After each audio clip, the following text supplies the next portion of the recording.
बिस्मिल्लाहिर्रहमानिर्रहीम। अस्सलामु अलैकुम वरहमतुल्लाह। मुसलमानों के दूसरे खलीफा हज़रत उमर रज़ी अल्लाह तआला अन्हो को इस्लाम की तारीख़ में बहुत बुलंद मुकाम और मर्तबा हासिल है। इस्लाम कबूल करने से पहले वो कबीला कुरैश के मुअज़्ज़ज़ और बहादुर नौजवानों में शुमार किए जाते थे। इस्लाम कबूल करने के बाद उन्होंने इसे छुपाया नहीं बल्कि खुलेआम अपने इस्लाम का ऐलान किया और सब मुसलमानों को साथ लेकर हरम शरीफ यानी काबा में जाकर नमाज पढ़ी। उनकी जुर्रत और बेखौफी थी कि रसूलुल्लाह सल्लल्लाहु अलैहि वसल्लम ने उनको फ़ारूक का लक़ब अता फ़रमाया। फ़ारूक का मतलब होता है हक़ और बातिल या सच और झूठ में फ़र्क करने वाला। तारीख़ में उन्होंने फ़ारूक आज़म के लक़ब से शोहरत पाई। ये लक़ब मिलने से पहले इन्हें उमर बिन ख़त्ताब ही कहा जाता था। कुरैश के दूसरे लोगों की तरह इनका पेशा भी तजारत था और वो कभी कभी इस सिलसिले में दूसरे मुल्कों के सफ़र करते रहते थे। इस्लाम कबूल करने से कई साल पहले हज़रत उमर बिन ख़त्ताब रज़ी अल्लाह तआला अन्हो एक दफ़ा एक तजारत के काफ़िले के साथ माल लेकर मक्का से शाम गए। काफ़िले में कुरैश के कई और बड़े सरदार भी शामिल थे।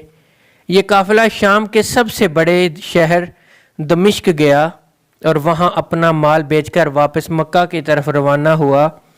थोड़ा सा फासला तय करने के बाद हज़रत उमर रज़ी अल्लाह तआला अन्हो को याद आया कि इनकी एक रिश्तेदार खातून ने इन्हें कुछ सोना दिया था कि उसे बेचकर उसके लिए कुछ कपड़े वगैरह लेते आएँ।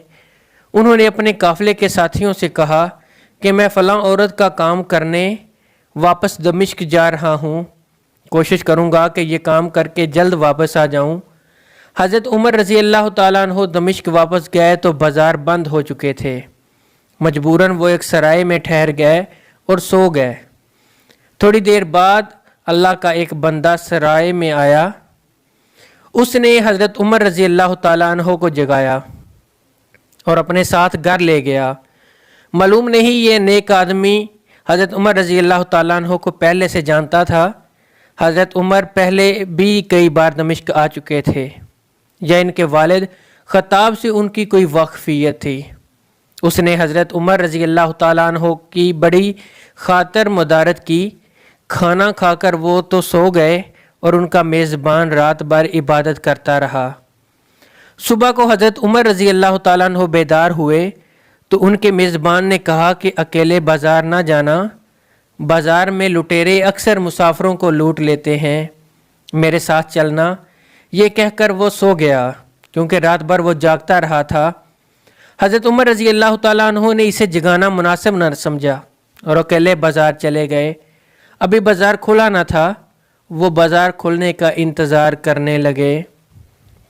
कुछ देर बाद एक ईसाई पादरी अपने नौकरों के साथ आया और हज़रत उमर रज़ी अल्लाह तआला अन्हो की तरफ इशारा करके अपने नौकरों को हुक्म दिया, उस शख्स को पकड़ लो, ये गिरजे का काम बहुत अच्छी तरह कर लेगा। उस ज़माने में हज़रत उमर रज़ी अल्लाह तआला अन्हो बड़े तंदमंद पहलवान थे। पादरी के नौकरों ने इनको पकड़ लिया और एक पुराने गिरजे में ले गए। पादरी ने इनको एक हथौड़ी दी और इनको गिरजे की दीवार तोड़ने पर लगा दिया। ऐसा मालूम होता था कि वो इसकी जगह नया गिरजा बनवाना चाहता है। हज़रत उमर रज़ी अल्लाह तआला अन्हो दिन भर काम करते रहे। कहीं शाम को जाकर छुट्टी मिली और वो थके हारे सराय में आकर बैठ गए। पहले दिन वाला नेक आदमी फिर आया। इनसे पूछा, आप किधर चले गए थे?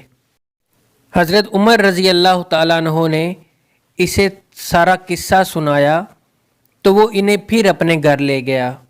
इनकी बड़ी खातर मदारत की और इन्हें ताकीद की कि कल बाज़ार जाते वक्त मुझे साथ ले जाना। इसके बाद वो इबादत में मशगूल हो गया और हज़रत उमर रज़ी अल्लाह तआला अन्हो सो गए। दूसरे दिन आप रज़ी अल्लाह तआला अन्हो बेदार हुए तो अपने नेक मेज़बान को सोते पाया।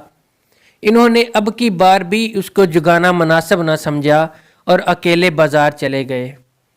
इत्तेफाक से फिर वही पादरी अपने नौकरों के साथ आया और हज़रत उमर रज़ी अल्लाह तआला अन्हो को पकड़ कर ले गया। उनको गुस्सा तो बहुत आया, लेकिन क्या करते, गैर मुल्क में वो अकेले थे, कोई हथियार भी पास नहीं था। दूसरी तरफ पादरी के साथ 7-8 नौकर भी थे और सब हथियार बंद थे। पहले दिन की तरह हजरत उमर हथौड़ी के साथ गिरजे की दीवार तोड़ते रहे। जब धूप तेज हुई तो पादरी और इसके नौकरों ने काम में मशगूल देखकर चले गए। हजरत उमर रजी अल्लाह ताला अन्हो दीवार के साए में दम लेने के लिए बैठ गए। इतने में वो पादरी घोड़े पर सवार चुपके से आया और हजरत उमर रजी अल्लाह ताला अन्हो के सर पर एक कोड़ा मारकर कहा, हम सब घर गए और तूने काम करना छोड़ दिया। अब हजरत उमर रजी अल्लाह ताला अन्हो को सब्र की ताब न रही। उन्होंने इधर उधर नज़र दौड़ाई, हर तरफ सन्नाटा था। उन्होंने पादरी को घोड़े से खींच कर नीचे गिरा लिया और इसके सर पर हथौड़ा मारना शुरू कर दिया। वो बहुत चीखा चिल्लाया, लेकिन कोई उसकी मदद को ना आया।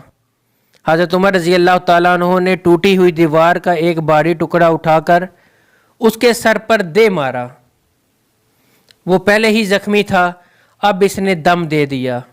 इसको मरते देखकर हज़रत उमर रज़ी अल्लाह ताला अन्हु तेज़ी से भाग खड़े हुए और जिस रास्ते से दमिश्क आए थे वो रास्ता छोड़कर एक दूसरे रास्ते पर चल पड़े। शहर से काफ़ी दूर इन एक खच्चर पर सवार एक शख्स मिला। इनके साथ चलने लगा तो वो कुछ बातें करने लगा, लेकिन ना आप रज़ी अल्लाह ताला अन्हु इसकी ज़बान समझते थे, ना वो इनकी ज़बान समझता था। इसने यकायक अपनी तलवार पर हाथ डाला। हज़रत उमर रज़ी अल्लाह ताला अन्हु समझ गए कि वो इन पर वार करना चाहता है। उन्होंने फ़ौरन इसे खच्चर से खींच लिया और इससे तलवार छीनकर इसके एक ही वार में इसका काम तमाम कर दिया। फिर इसके खच्चर पर सवार होकर आगे चल दिए। इसके बाद क्या हुआ, इसका हाल खुद हज़रत उमर रज़ी अल्लाह ताला अन्हु ने इस तरह बयान किया है कि उस जगह से रवाना होकर मैं एक गिरजा घर के पास पहुंचा। यहाँ ईसाइयों की एक जमात रहती थी। मैं गिरजे के अंदर दाखिल हुआ तो गिरजे में रहने वाले सब लोग मेरे इर्द गिर्द जमा हो गए और मुझसे मेरे हालात के बारे में पूछने लगे।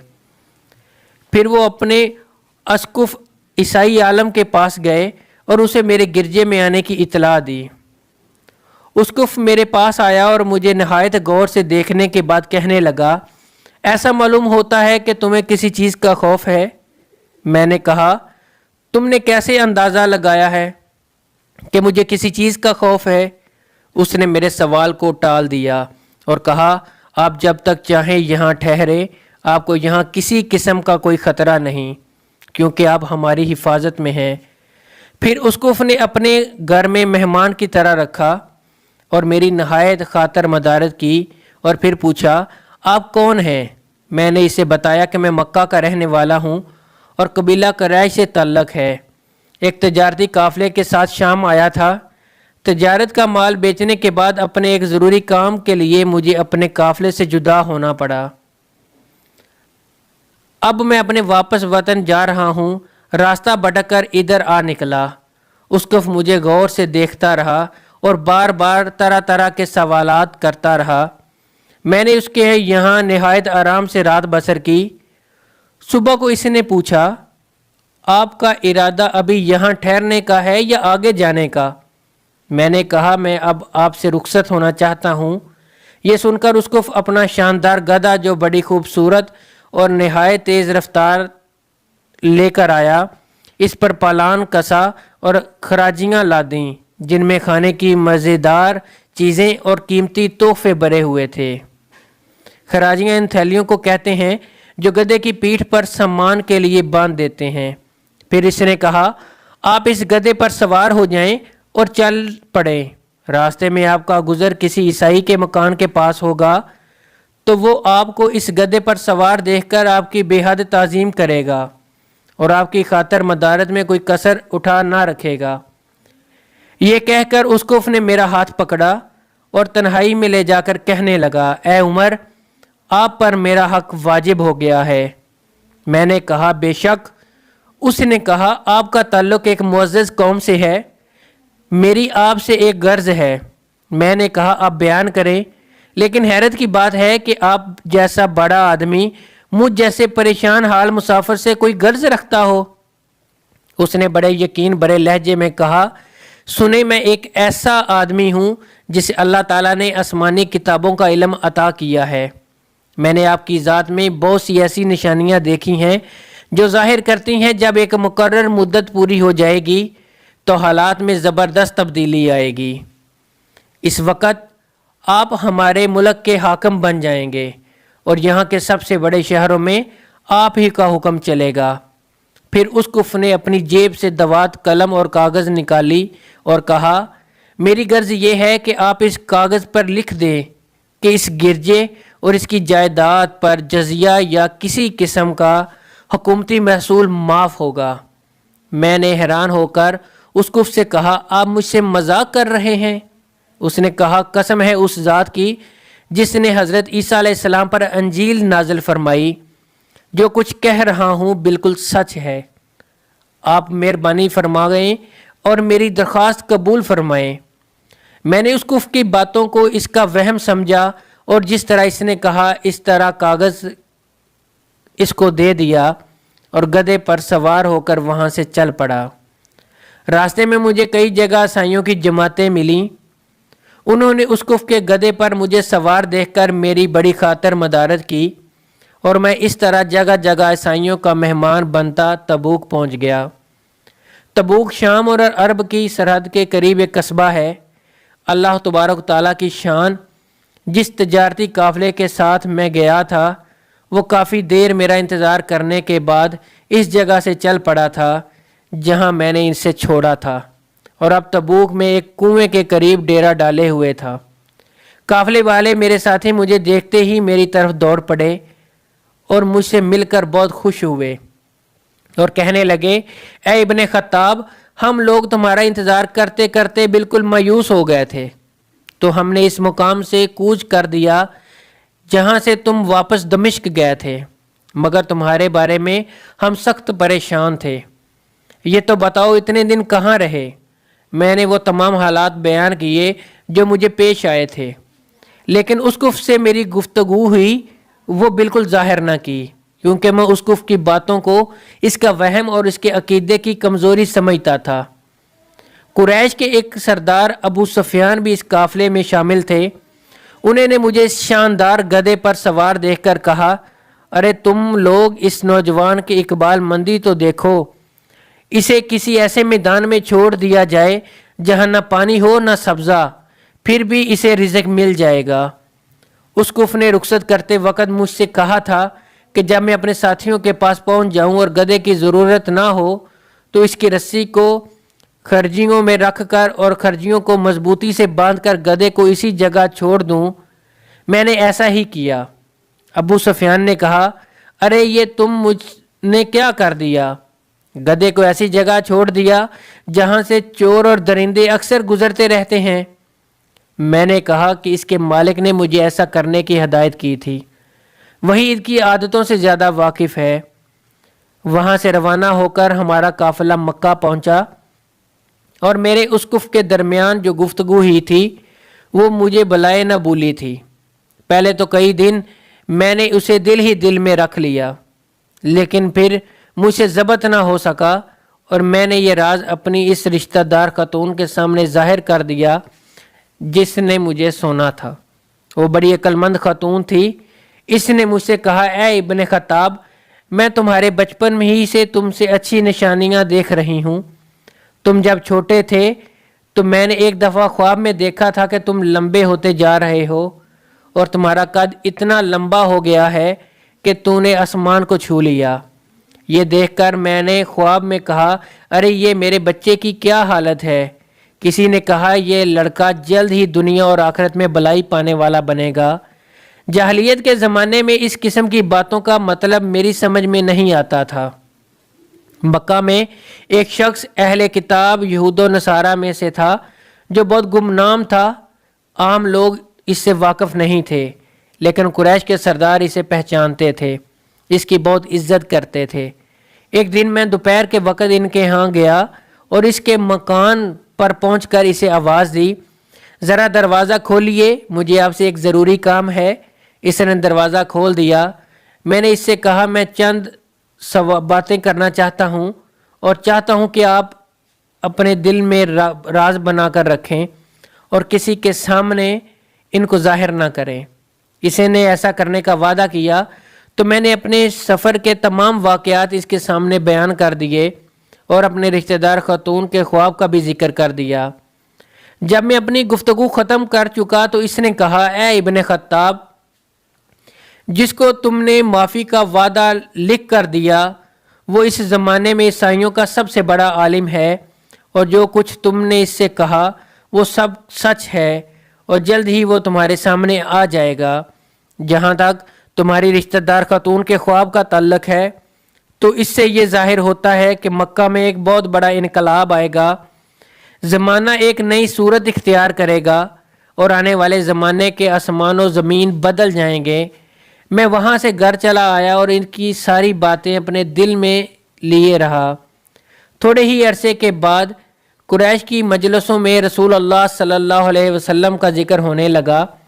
یہ لوگ اس بات پر ناک بوں چڑھاتے تھے کہ محمد صلی اللہ علیہ وآلہ وسلم اپنے آپ کو اللہ کا رسول کہتے ہیں، لوگوں کو بتوں کی پوجا کرنے سے منع کرتے ہیں اور ایک اللہ تعالیٰ کو ماننے پر زور دیتے ہیں۔